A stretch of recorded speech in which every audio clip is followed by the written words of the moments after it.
ഇന്ന് ലാസ്റ്റ് ആസ്വദിച്ച ആസ്വാദനം നാളത്തെ തെറ്റിന്റെ ചവിട്ടുപടിയാവുന്നതല്ലാതെ ബ്ലോക്ക് ആവില്ല.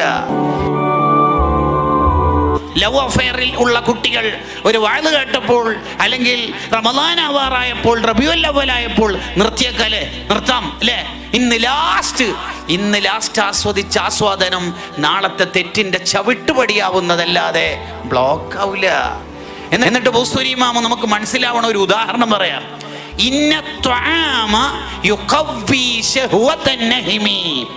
റപ്പായി ആയ ഒരാൾ, തീറ്റപ്പണ്ടാരമായ ഒരാൾ, അയാൾക്ക് ഫുഡ് കുറക്കണം എന്ന് പെട്ടെന്നൊരു ക്ലാസ് കേട്ടപ്പോൾ, ഒരു മോട്ടിവേഷൻ ക്ലാസ് കേട്ടപ്പോൾ തോന്നി, അയാൾ തീരുമാനിച്ച് ഇന്നിപ്പോൾ 8 ഇഡ്ഡലി തിന്നാണ്, നാളെ അത് 9 ആവുന്നല്ലാതെ 7ലേക്ക് പോകൂല.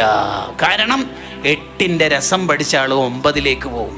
സുബിക്ക് ശേഷം ഉറങ്ങരുതടോ, ബറക്കത്ത് പോകും. ഇന്ന് ലാസ്റ്റ് അത് തുടക്കമായിരിക്കും, അത് സ്റ്റാർട്ടിങ് ആയിരിക്കും. കാരണം ഉറങ്ങിയതിൻ്റെ രസം കിട്ടി. ഇനി നാളെ ആ രസം കൂടുന്നല്ലാതെ കുറയില്ല. തെറ്റ് നിർത്താൻ ലോകത്ത് ആരുമല്ല തീരുമാനിക്കേണ്ടത്, അവനവനാണ് തീരുമാനിക്കേണ്ടത്. വേറെ ആര് തീരുമാനിച്ചിട്ടും കാര്യമില്ല. അവനവൻ തീരുമാനിക്കണം ഞാൻ തെറ്റ് ചെയ്യൂല, അവനവൻ തീരുമാനിക്കണം.